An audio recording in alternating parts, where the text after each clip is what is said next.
Welcome to you all from all around the world. My name is Mark Williamson from Action for Happiness, and it's fantastic to have so many of you joining us for this live event on the theme of why therapy helps. And I'm really particularly delighted to be welcoming Laurie Gottlieb to join us today. Thank you, Laurie, for being here.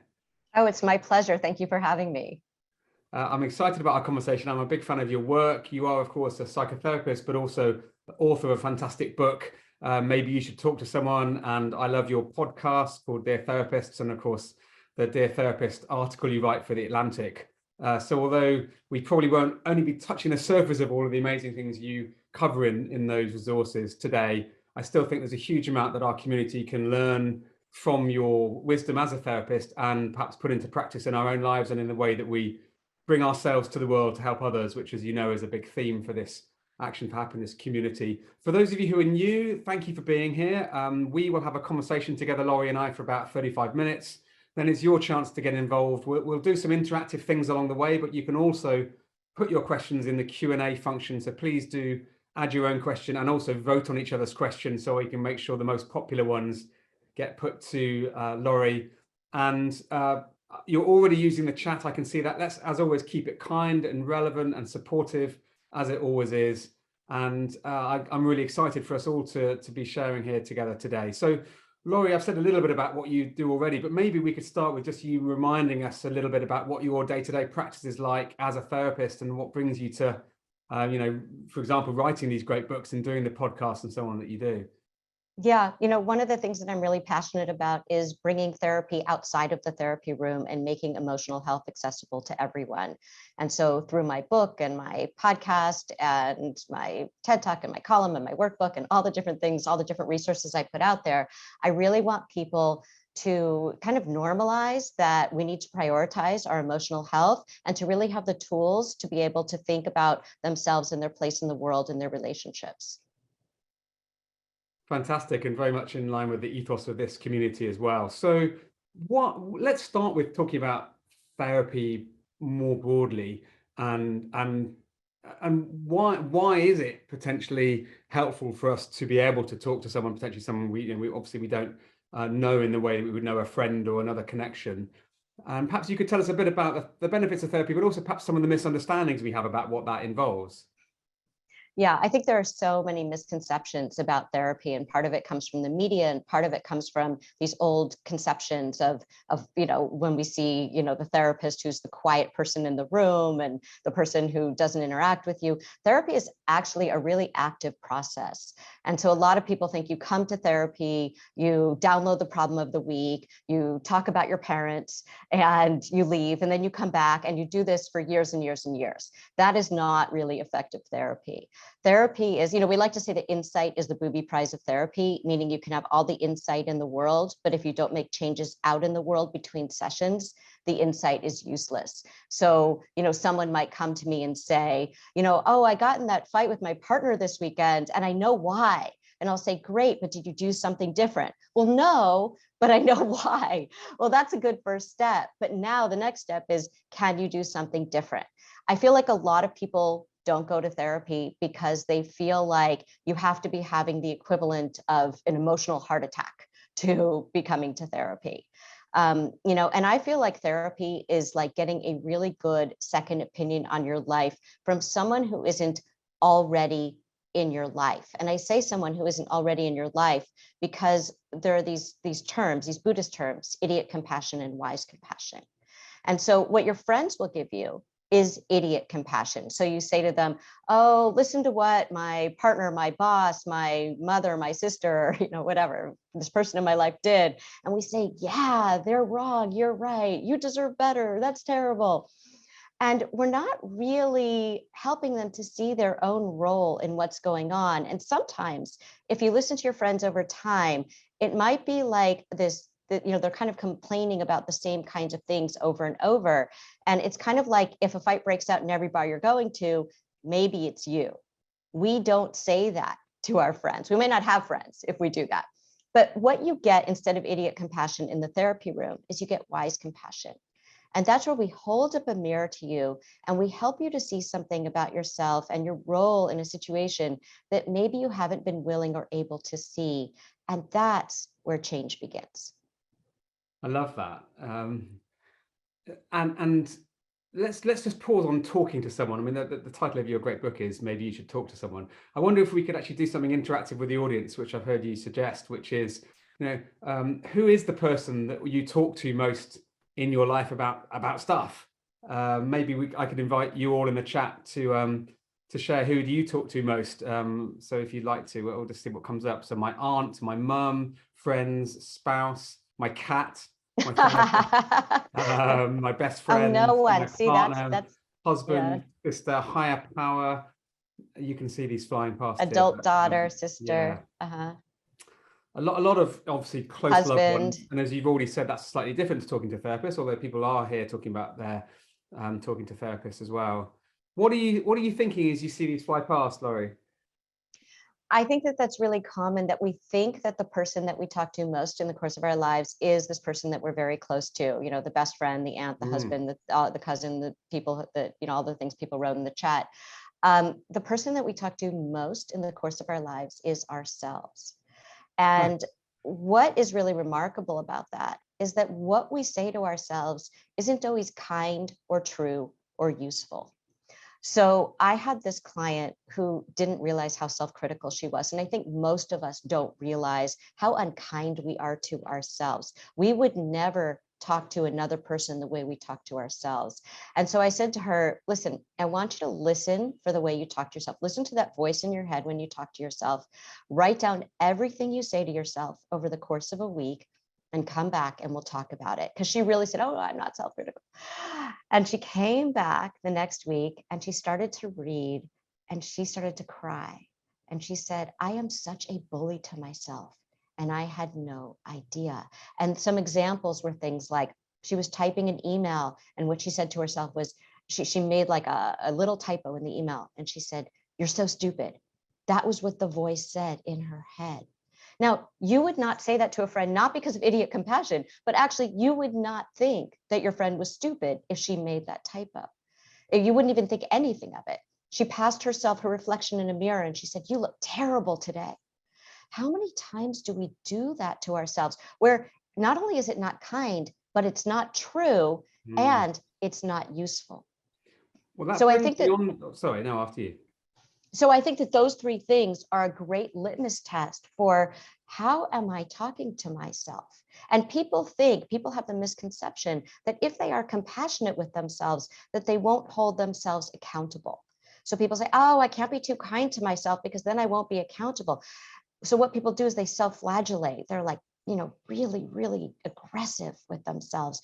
And the thing about self-flagellation is it might kind of work in the short term, but it doesn't work in the long term, because what happens is you end up bathed in shame. And then you feel like I can't do anything because I have to be perfect at everything, or I'm terrible, I'm a bad person, I'm not good enough. And so when you have self-compassion, you can hold yourself accountable, but in a warm, loving way, so that you say, I'm going to be responsible, I'm going to take responsibility, I'm going to be accountable.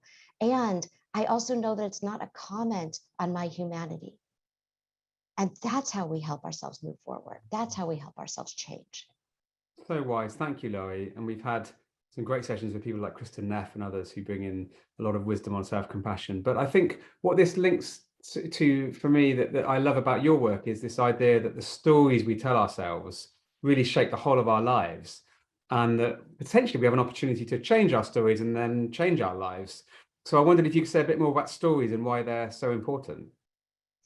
Most of us don't realize that we are walking around with stories that shape everything we do in the course of a day, whether that's how we interact with somebody, whether we decide to go after an opportunity or not go after an opportunity, what we decide to eat, how we decide to treat ourselves, all of those things. And so I think that what people don't realize is that when we were younger, we had stories told to us about ourselves and we internalized them. You hear this in families a lot, like, oh, this person's the smart one, this person's this one, this person's, whatever it is, or this person's so difficult because they were the truth teller in the family. And people didn't like that they were the truth teller in the family, so they became difficult. All these stories. So people then internalize that, and then they walk around believing those stories and then acting them out and then making them true, like a self-fulfilling prophecy. And what I tell people when they come to therapy is that the stories that you were told about yourself when you were younger are much more about the storyteller than the person to whom the story was told, which is you. So the storyteller had an agenda, even if they weren't aware of it, for why they had to label you that way, why they had to tell the story about you that way. But it had much less to do with you than it had to do with the person telling the story. So now as an adult, as a child, you can't see that. But now as an adult, you have the freedom to look at the story, examine the story, and say, what parts of the story are true and what parts of these stories need an edit. And because I came from a writing background before I was a therapist, I always feel like I'm almost an editor sitting in the therapist chair, where people come in, we're all unreliable narrators. We all tell part of the story. We emphasize certain parts of the story to make ourselves look good, or it serves us some way. We minimize certain parts of the story. Who are the supporting characters? Who are the main characters? Why is the protagonist going in circles instead of going forward? All of the ways that we tell stories. So we want to tease out right now in this moment, what is accurate, what is not accurate, and can we edit the story so that you're not walking around? It's almost like wearing clothing that doesn't fit anymore. Why are you walking around with the story that doesn't fit anymore? So it strikes me that, of course, that's particularly true in relationship with others, because, of course, two people might experience the same situation, but the stories and the interpretations of that situation can be very different. And of course, in the context of a couple that might come to you in a therapeutic situation, you might help unpick that. But I remember examples in my life when I'd had a particular experience alongside a friend or loved one, and then I heard them describing that day or that experience to someone else, and I'm like, that's completely different to how I would have told that story. That's interesting, even though we did exactly the same thing. And just it was a sort of beginnings of there isn't an absolute truth here, and to some extent we can be. I think I've heard you talk about how we can be telling our own fake news to some extent, because we've got one version of the situation. So I guess maybe it might be is one of the things you're saying, that sometimes we're telling ourselves a story which may not be helpful? Is that the key insight here? Yeah, we're telling ourselves stories that just aren't true, and they're not helpful. And I think we do that not only with ourselves, but like you're saying, about other people. And so I actually created a workbook that's all about how to edit your stories and get more accurate stories. So it's the Maybe You Should Talk to Someone companion workbook, which takes you through the process step by step. But I think the important thing that you can do right now, just in this moment, is if you think of a story that you're telling yourself that might not be serving you. So we tell ourselves all kinds of stories, right? I can't trust anyone. I'm not good enough. Nothing will ever work out for me. My partner did this because. And we don't really know. We never really had a lot of curiosity about why our partner is doing something. Are they reacting to us in some way? So what is the story that you're telling yourself right now that might not be serving you? And then if we ask them, pause and actually ask people to respond to that in the chat. I think it's such a fantastic question. So what's a story you are telling yourself right now that might not be serving you well? I mean, we don't have time to go into paragraphs, but if you wanted to write a few words or a sentence, again, if you're willing to share that, then we can have a look at some of that. So I'm not good enough. I'm not good with money. Right. So like another example, lovable. I'm not. Yeah. So just taking the one that we just saw, I'm not good with money. What would somebody else say about that? So maybe somebody else would say, you haven't yet learned enough to handle money. And so what you want to do is you want to educate yourself. Maybe you need some support with that. Maybe you need to go to a financial advisor or a friend who can help explain some of these things. So we aren't inherently not good with something. We just don't have the knowledge yet. I'd love to dive into a few more of these in a bit more detail, but maybe we could just hold space just to see the sort of things that are coming up.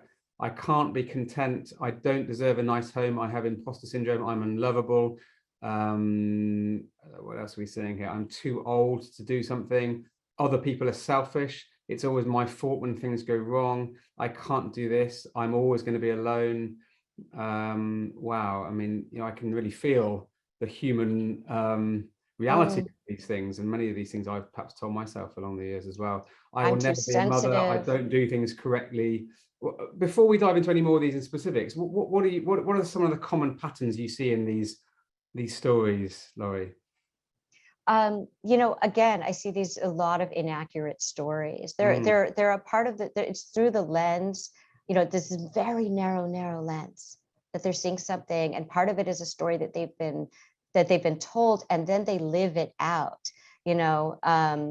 I'm defective and do not deserve care is one I'm just looking at right now. I'm a burden to my family. These are stories that somebody is telling them these stories.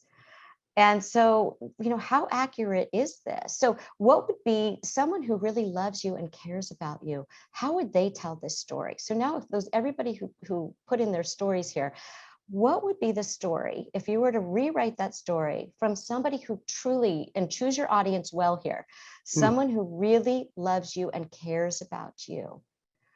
How would they tell that same story? What would their one-liner on that be? And I think you'll find that it would be very different. And sometimes we don't realize that telling the story that is painful serves us in some way because it's familiar to us. It's almost comforting to us, even though it doesn't make us feel good, because we tend to cling to the familiar. And if something feels familiar to us, we feel like, oh yeah, that's my identity.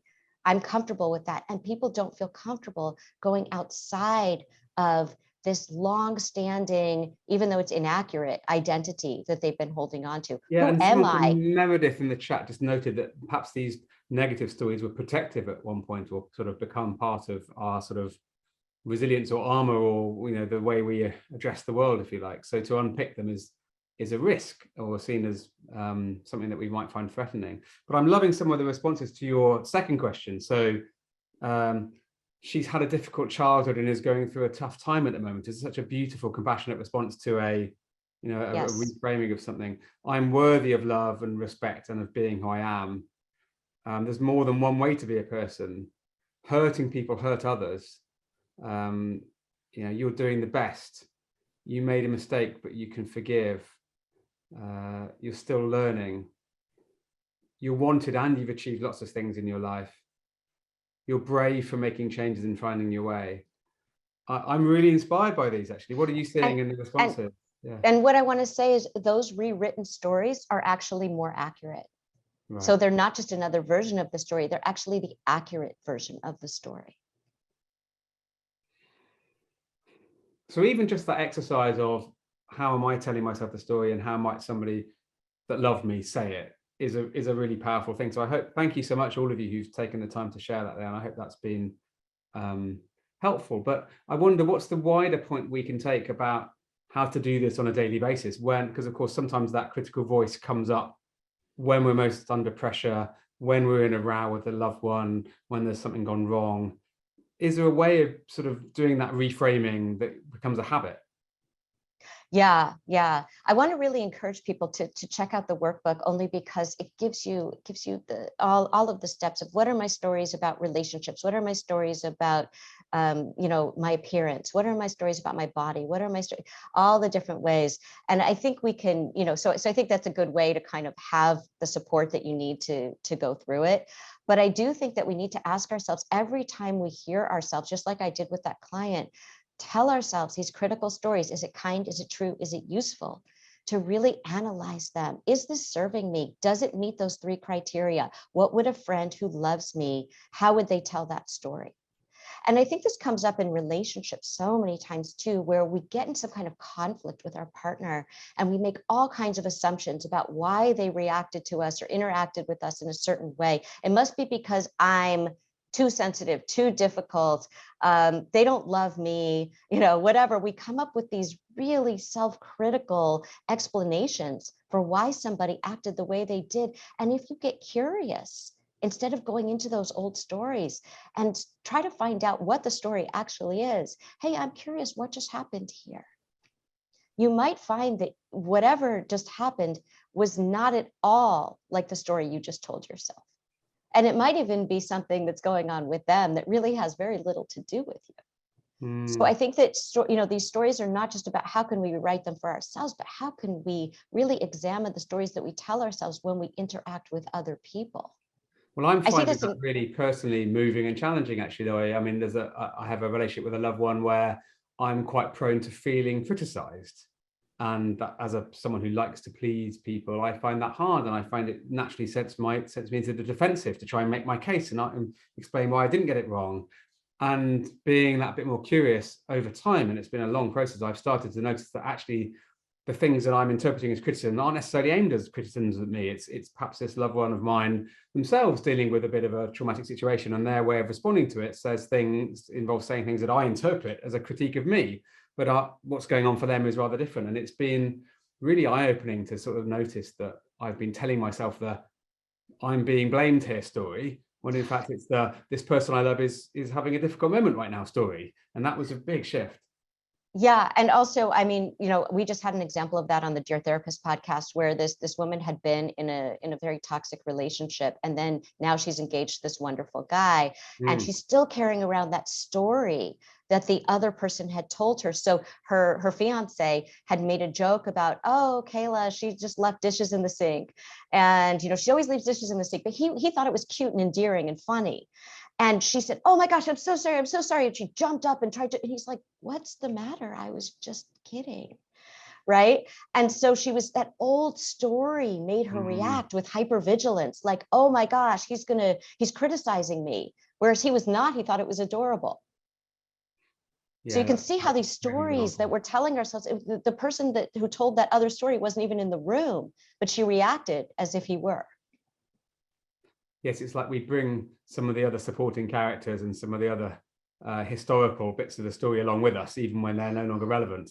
We have this phrase, if it's hysterical, it's historical, meaning if you're having a big reaction to something that seems like maybe I went from 0 to 60 really fast here, it's probably about people who aren't actually in the room. Maybe some of it has to do with the person in the room, but there are probably a lot of ghosts in the room as well. And that's why you're having that big reaction. So always ask yourself, if it's hysterical, it's historical. What might be going on if I'm having a very big reaction to something that maybe seems a little bit outsized here? So I find it really hard to have that curiosity in those big emotional moments, because you're overwhelmed with anger or with frustration or with sadness or whatever it is. Is there any particular way that we can be present enough to remember that this could be historical rather than present in that very moment of anger, for example? I think that our bodies tell us so much information if we would listen to them. And so what it's like if you feel something that feels historical to you, that feels familiar, like that sense of being blamed, that sense of frustration, that sense of being misunderstood or unseen or unheard, and that triggers you. And you just immediately feel like, you feel it in a certain part of your body, and where in your body. Everybody feels it in a different place, but it's something that from a long time ago, from childhood, what that feels like. When you feel that place in your body get activated, you need to breathe. And you need to literally feel yourself breathe so that you can feel the breath all through your body, so that you can regulate yourself. What happened is you just became dysregulated. There's this neural pathway, and it's a very well-trodden pathway. It's like the car went on this road for so long, and the car is used to going on this road. And anytime that gets activated, the car takes off at 60 miles per hour and just goes, right? And so you need to say, wait a minute, I need to create new pathways. That road, I need to close that road. That road is not going to take me to the destination I want to go to. I need to go on a different route. So I need to close down that road. And one way you can do that is you need to breathe. And that might open up another path for you. And even if it doesn't open up another path in that moment, what it does is it slows you down enough to just be able to react a little bit more calmly in the situation. You can even say to someone, hey, can we talk about this in 20 minutes? I need to go take a walk. I'll be back, right? Just like, hey, I really want to talk about this. I'm not really ready. Let's talk about this in a little bit. And then you do come back to the conversation. You don't leave them hanging, but maybe you've taken a walk. Maybe you've taken some breaths, whatever relaxes you, so that now you can come back as your adult self and not as the wounded child. Yes, very wise. Thank you. I'd love to talk about vulnerability, Laurie, which is, I feel, and you can correct me if I'm wrong here, but I feel like we've had a slow but encouraging shift towards more vulnerability generally, actually, in terms of people being more able to talk about their mental health. What the inner life, if you like, is coming out a bit more than it used to. I mean, of course, British culture has historically been very much, reserved and don't talk about feelings. And I think that's changed dramatically. And I think in broad terms, that's incredibly healthy. And of course, what you do in a therapy session is more of that, you're really taking the mask off. But I'm assuming, but I'd love your thoughts on this, that doing this in our day-to-day interactions, being that bit more vulnerable, showing what's really going on for us, is a really positive thing. I guess also there's some boundaries we need to have, and there's some wise choices about who to do that with and when. Would you say a bit more about vulnerability? Yeah. I think that it's great that people are being more open about what they're experiencing, because I think so many of us feel alone and we feel like we're the only ones experiencing something and the rest of the world is just moving along and not struggling in any way. And, I say at the beginning of maybe you should talk to someone, that my greatest credential is that I'm a card-carrying member of the human race, that I know what it's like to be a person in the world. If you are human, you have struggled in one way or another. And I think that when we don't talk about that, we tend to feel very isolated and it gets worse. But I do think that there are ways in which it is useful to be vulnerable and ways in which maybe it's less so. I think we see a lot on social media, for example, where people will say, I'm telling you guys this thing and it's so vulnerable. And then they share something. And first of all, whatever they're sharing is very curated because they've chosen to put that thing out there. But also, that to me is not true vulnerability. It's really that they get a lot of likes, they get a lot of support. Maybe it has its benefits, but I think true vulnerability is what I really encourage, which is when you are face to face with someone in your life where the stakes are high, someone who matters to you, your partner, your child, your parent, your sibling, your best friend, whoever that might be. And you can take off the mask and show the truth of who you are and take that risk. That is true vulnerability. And that's what deepens connection. That's the glue between people. So when people say they're being vulnerable on social media, whatever.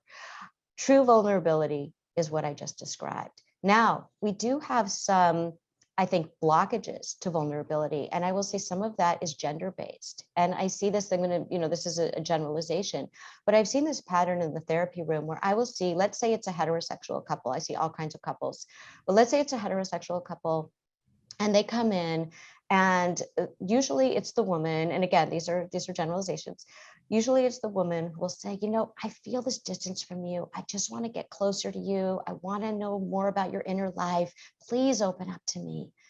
And he does, right there in the room, right in front of me. And he starts talking about things, and maybe he tears up a little bit, and maybe he starts crying, and maybe he starts crying a lot.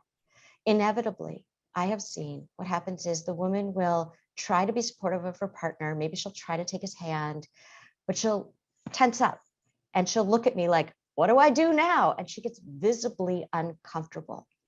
And I think this has to do with male vulnerability and what we teach men about vulnerability in our culture.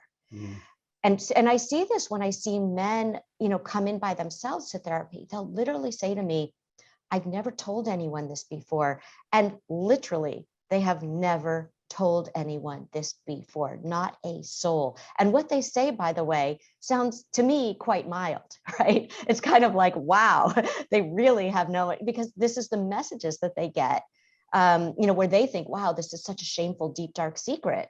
And it's the kind of thing that women would talk about, all the time. And so women will come in and they'll say, I've never told anyone this before, except for my mother, my sister, my best friend. So they've told maybe 1, 2, 3 people, but they feel like they haven't told anyone because it felt like something they could only tell a couple people. So right there, you can see that men really can't be vulnerable. Women feel like I can be vulnerable with some people. And so I think that we as a society need to create the space for men to feel safe being vulnerable, because I think it leads to more equitable relationships for everybody, not just for men, but for women too. We want this. We want to have these more equitable relationships. We need to allow men into the feeling space. Well said. It brings my thinking, because I've tried to do a lot of work on myself and understanding my own sort of inner challenges. And one of the things that goes on for me is you realize quite early on that you can't really change other people. You can only really change yourself and how you respond to other people. And so part of my way of responding to, for example, a loved one who, I might feel is criticizing me, is to sort of change how I interpret that and to say, okay, that's fine. That is, I need to let go of that and move on constructively.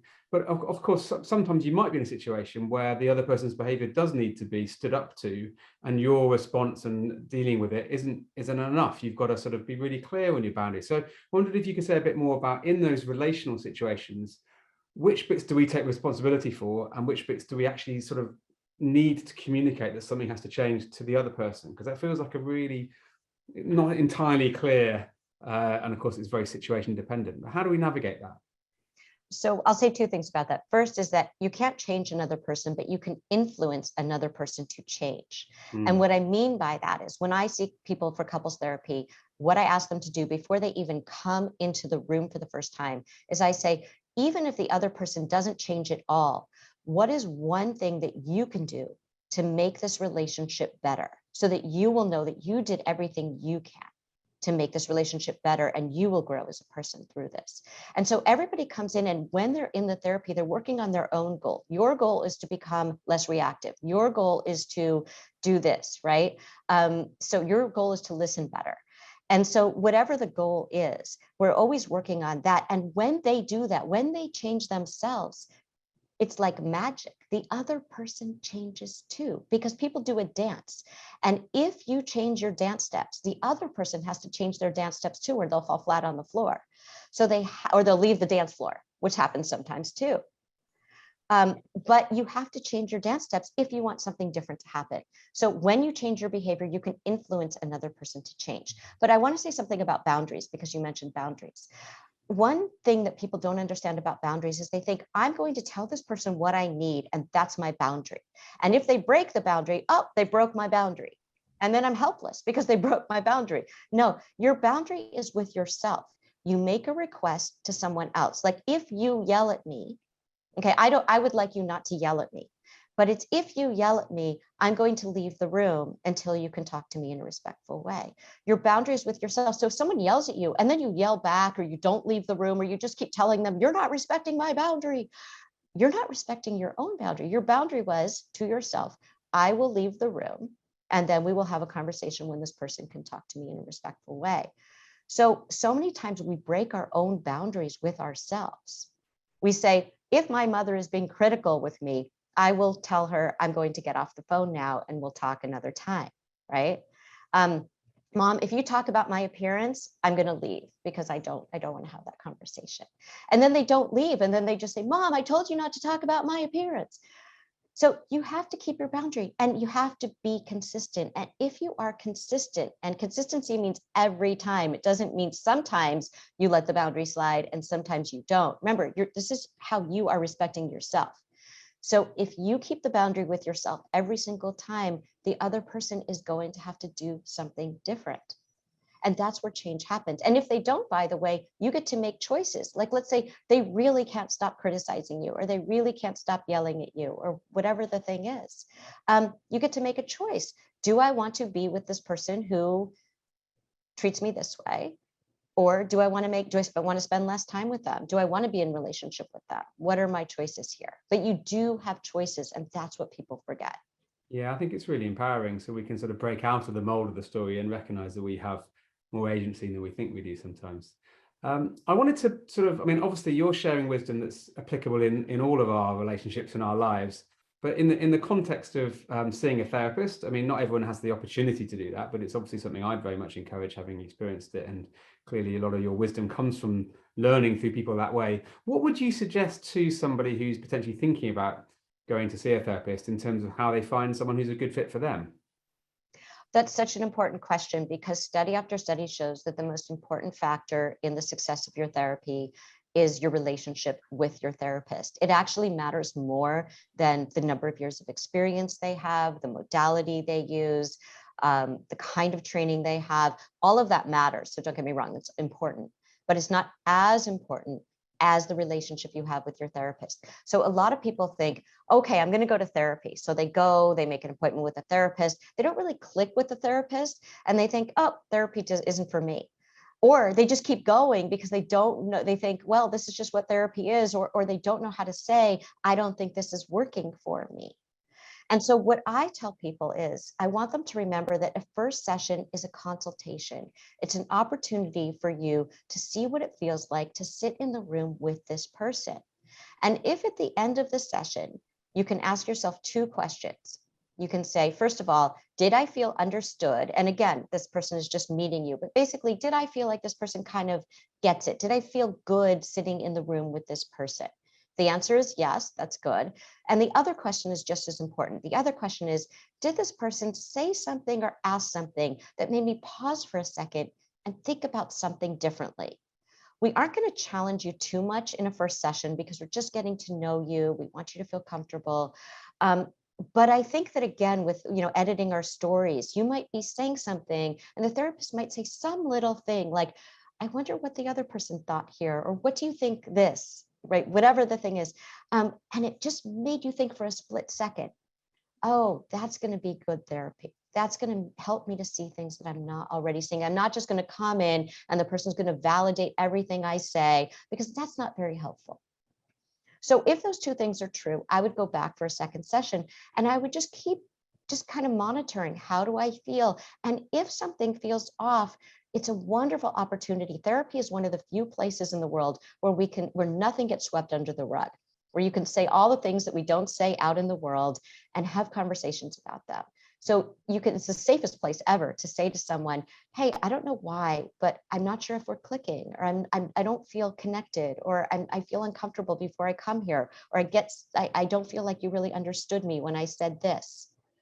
This is the place to say it. And even if you decide to see another therapist, just being able to have that conversation is great practice for being able to have those conversations outside with the other people in your life.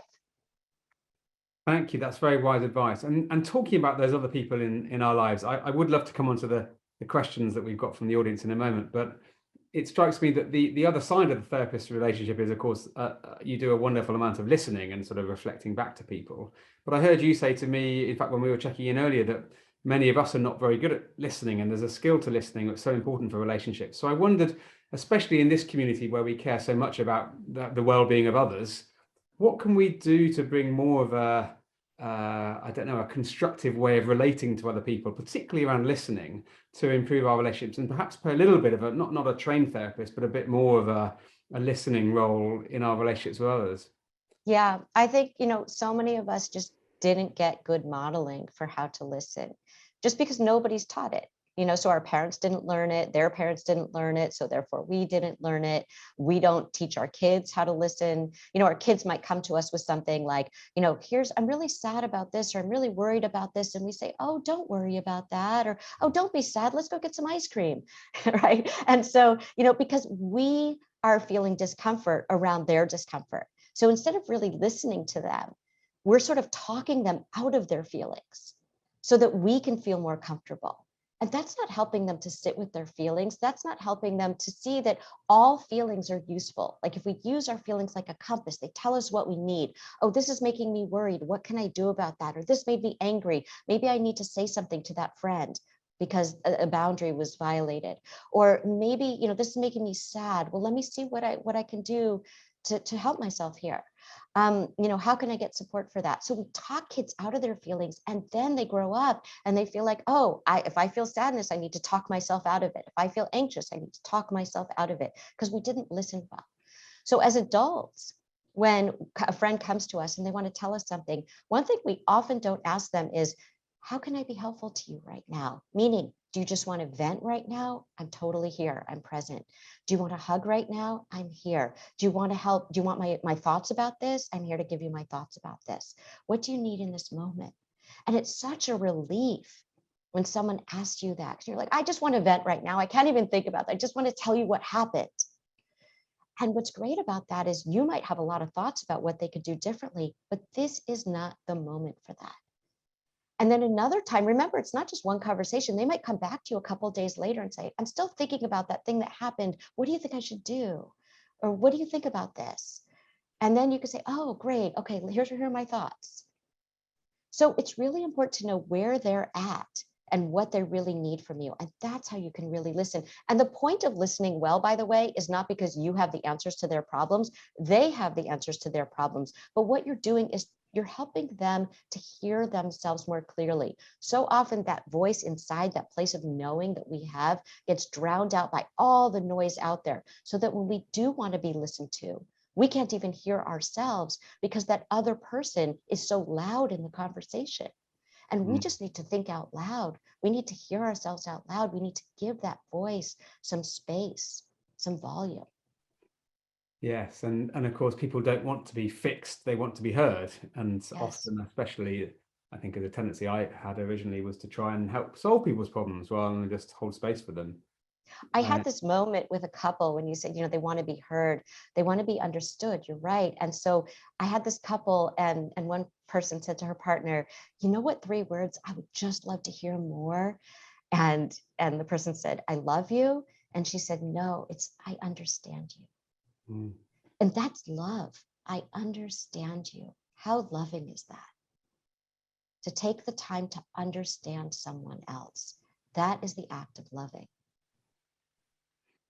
There's a great series. I'm not sure if you have it in the States, but they're called Couples Therapy. I think it is that I think it might even be an American series, but it's seeing live therapy. But a dear friend of mine who's a counselor noted a really simple 2-word thing that the therapist asks the couple, which is when someone says something that's obviously quite charged for them, she just says the words "tell me," and then like pays attention to what they say. And it's just what you're doing in that tiny moment is saying something's going on here.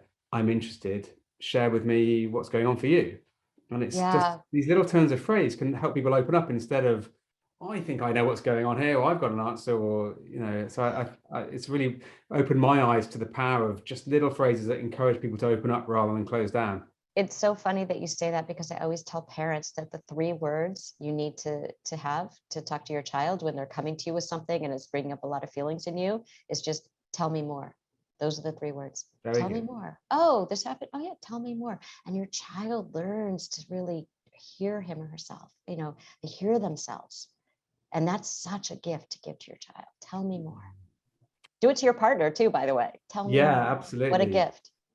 Laurie, we're going to come to some of the questions from the audience. So folks, if you've got a question, please use the Q&A function rather than the chat, and feel free to vote on each other's.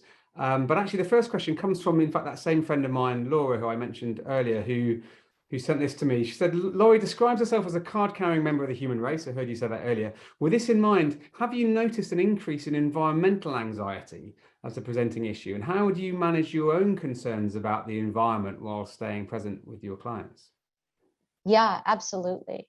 I think that some people think, these things that happen out in the world don't belong in the therapy room. And I say they absolutely belong in the therapy room. So many things that we never really talked about before: systemic racism, climate change, political situation. People think that you can't talk about that, but this is what affects our lives. This is the soil in which we are growing and living. So of course these things come up and we need to talk about them. So we do talk about them as they come up, as they produce anxiety. And I think we also talk about, what we can do, because I think there's this helplessness oftentimes where we feel like we can't do anything about the world that we live in. And I think once we realize that we can do things, that we must do things, that really helps us not only to help with our anxiety, but to address the problems that we're dealing with, so that we don't just feel like we're passive, we're passively walking through the world, but we actually are doing something with our time on this earth. And do you find, to the latter part of her question, that you have your own anxieties that come up in the context of some of those bigger issues that come up? So when a client presents something, you think, gosh, I'm actually also really worried about this myself. Yeah, and I think it's great that we can relate to each other on that level. I might not always talk about what I'm going through, because I really want to make sure that the session is theirs, but I think the fact that I do have similar concerns helps me to help them. Mm. Thank you. Someone who's just put the initials SP has asked, what are your views on the rather astonishing use of antidepressants? I think particularly in the US, but obviously that's true more widely as well, and in children, and how that relates to, in combination with therapy or not. What are your thoughts on the sort of medication and the talking therapy? Yeah, I think medication is extremely useful in certain circumstances, and I think for many people it's life-changing and life-saving. I do think that there's this kind of cultural piece to it, which is that I think many of us want the quick fix. We don't want to kind of do the work of self-reflection and changing patterns and understanding ourselves and making changes in our relationships and acting differently and going outside of our comfort zones and all the things that we need to do to create a better life for ourselves. And so for some people, they might say, oh, I'm going to go and see what medication can do. And I think it's important to do that. But I also think it's important to see, is medication really warranted? So I work with psychiatrists all the time who prescribe medication with my clients, and we work together, but we're having conversations about it. So I really would encourage people to explore their options. And if you do go to a psychiatrist, go to somebody who's very careful in terms of, whether they prescribe and what they prescribe, because I think that there are psychiatrists out there who, who maybe aren't looking at the bigger picture. And I think most psychiatrists are, by the way. I really have a lot of respect for psychiatrists. And again, like I said, I work with them all the time. But I do think that there's something in our culture about, let me take the quote unquote easy route out.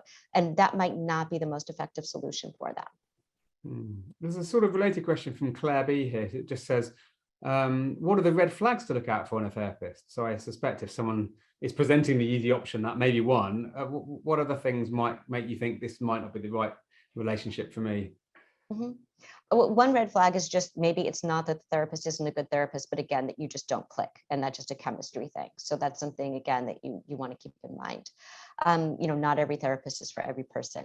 I think another thing, though, is, things that feel off to you. And I think for a lot of people who grew up where things felt off and they weren't sure to reality check that, like, this doesn't feel right. I don't think my parents should be acting this way, but I'm not sure. I think sometimes they have trouble ascertaining, is this appropriate? Is this not appropriate?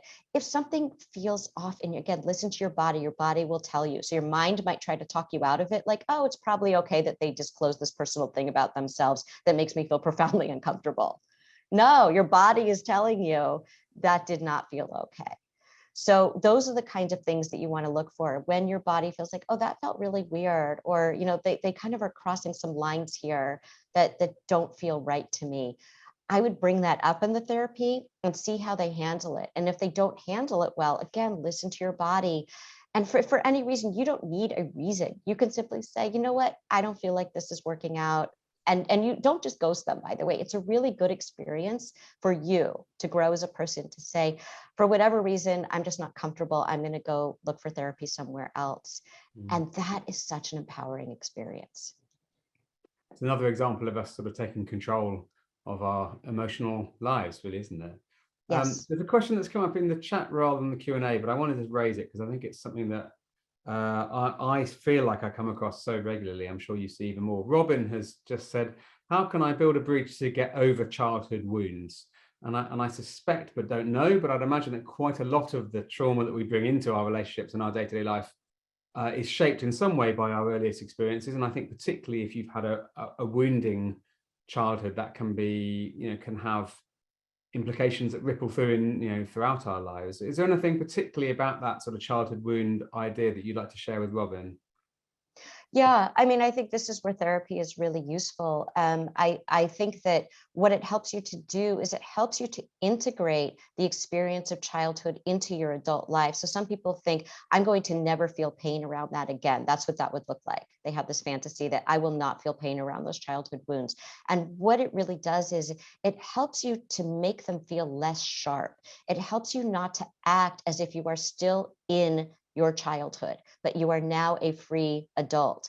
It helps you to differentiate those two states, because sometimes we time travel and we look like an adult, we feel like an adult, but we walk around with those wounds, helping to make all of these decisions that are not good for us. And then we get re-wounded because we're acting out, we're using these patterns that recreate the situations that we were in childhood.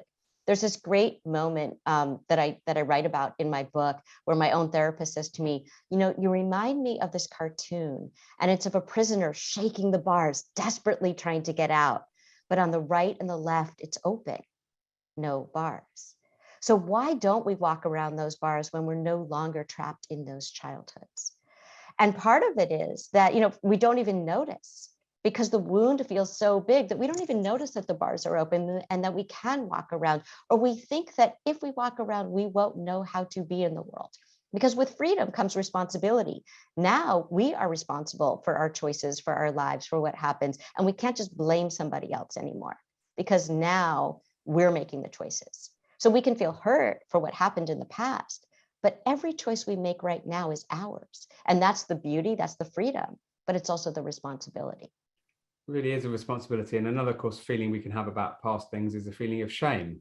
And Kerry's Yes. asked the question, how can we move past feelings of shame to be able to open up more about, what's happened in the past or what's going on right now? I guess that could be in therapy, but it may also be in a conversation with a loved one or someone we trust.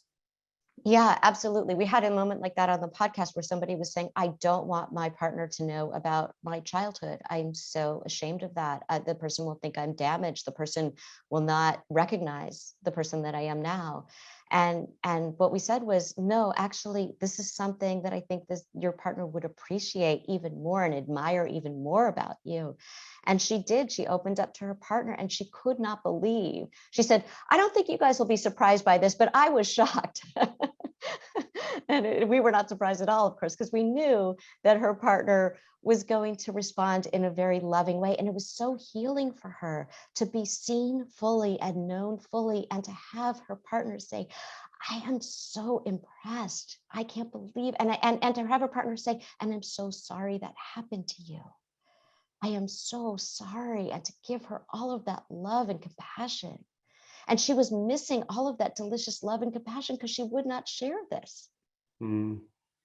And sometimes when we do take the mask off, and I've been really encouraged to see this in the public domain when high profile figures actually talk openly about some of the trauma and mental health challenges they've dealt with, that instead of being rebuked and laughed at as they might have feared, they've actually felt a huge amount more support and more love and outreach as a result of it. So I think there's something powerful about that. Taking the mask off and showing your real humanity. Judy's got an interesting question about different types of therapy. I think your experience is obviously particularly in a psychotherapeutic context. She's asked a particular question about why some types of therapy, like CBT or mindfulness that she's referred to particularly, don't look so much at the cause of problems and perhaps look more at the sort of techniques you can learn to sort of move on from unhelpful patterns of thinking, whereas some other techniques might look back more at the childhood, for example. Would you like to say a bit about those contrasting styles? Yeah, it's interesting. You use the word techniques and people use theoretical orientations.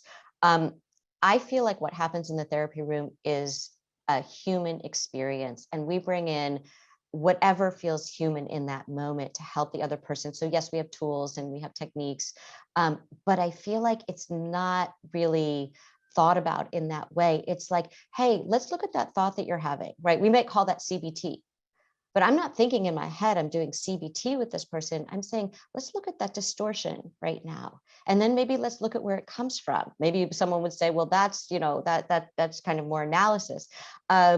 It's just a human interaction. So I think that most therapists nowadays use an eclectic approach where we have a lot of training and lots of different modalities, and we're using what is most effective in that moment with that person.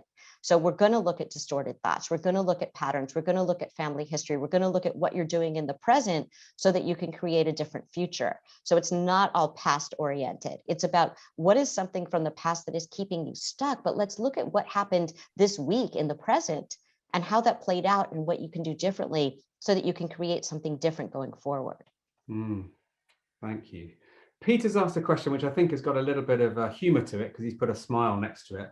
But you mentioned earlier about idiot compassion. And his question is everyone an idiot apart from those wise therapists?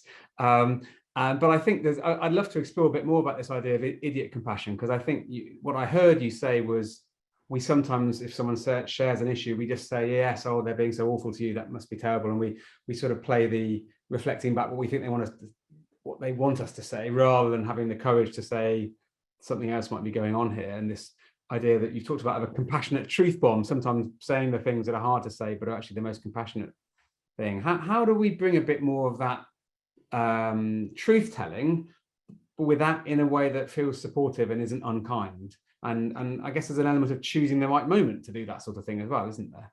Yeah, yeah. And again, the reason that compassion is in front of it is because it's done with so much love and compassion, Mm. because you're not criticizing the person. And so you want to make sure they don't hear it as a criticism, and they don't hear it as something shameful, like you are shining a spotlight on my shame, because they know in some way that there's something going on, but they just don't want to look at it because they feel so much shame. So say that, here's an example from somebody, in therapy, for example.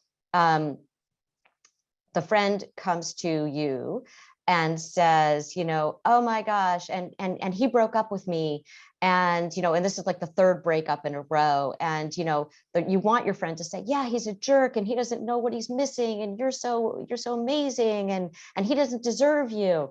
But you know that the reason that people keep breaking up with your friend is because she starts going through their stuff, or she's like too clingy, or she's got something that she's doing, right? That she's too possessive, or she doesn't let him have his freedom, or whatever it is. This happens to be true in this example. And so instead of saying to your friend, like, first they need your love. They need, oh, I'm so sorry, this is so painful, but not he's a jerk. It's, this is so painful, I'm so sorry. Oh gosh, what can I do? Do you want me to come over? Just let's go for a walk. Just, can you be present? But without demonizing the other person. Just, can you be there for your friend? And then there might be a time where you might say, I love you so much, and I keep seeing this happening to you. Are you open to hearing some of my thoughts about this from a place of love? I don't want you to hear this as criticism, because there's nothing wrong with you. There's nothing wrong with you, but you might be doing something that is contributing to this happening, and I don't want this to keep happening to you. Do you want to hear my thoughts about this from a place of love? And just if you say that, they might be more open to it. And you just keep saying, I want you to hear this, that there's nothing wrong with you, but there's something that you're doing, that we all do stuff like this, but this might be contributing to what keeps happening, and I don't want to keep seeing you get hurt. It's a really lovely way of saying it. Yeah. Laurie, we're unfortunately running out of time, and I'm so grateful for all of what you've shared with us today. But what I love about your work particularly is that not only is this relevant to those people who have the good fortune and good sense to have a relationship with a therapist, something I've certainly benefited from myself in the past, but also because it's more widely applicable. And of course, there are people, for whatever reason, that can't see a therapist. They may not have access, they may not be able to afford to, for example, if it's not available as a sort of public service. So what are some of the things that you have learned in your work that we could apply even without seeing a therapist, in terms of how to live wisely, how to change our stories? What would be some of your top tips for people generally, whether or not they're seeing a therapist? Yeah, and I think that's such a good point, that everything that we've talked about today isn't so much about seeing a therapist. If you happen to see a therapist, maybe there's some insight there, but I really feel like it's about how we relate to ourselves and how we relate to others. And there are so many ways that you can make changes in just small changes. I think when people hear the word change, they get very scared. They think we're going to have to make these huge changes, and that's really difficult to do. In my book, I talk about the stages of change, and you can look at why the stages of change are important, because you don't just decide to make a change and then you make it and then everything's great. That's why New Year's resolutions tend to fail. So I think that it's important that we look at, are we being kind to ourselves? Is it kind? Is it true? Is it useful? I think that we can look at, are we setting boundaries with ourselves and keeping those boundaries with ourselves? I think that we can look at, are we creating the space for others to be vulnerable with us and to trust us as good friends, as good partners? How are we listening to them? How are we showing up for them?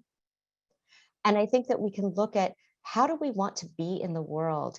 And are we actually doing that? And you can just look at that every day. Like, in this interaction, was I my adult self, or was I the wounded child? Was I And bringing how any of can those ghosts with me that you mentioned earlier? and are the ghosts in the room? Am Yeah. I having a big reaction to this?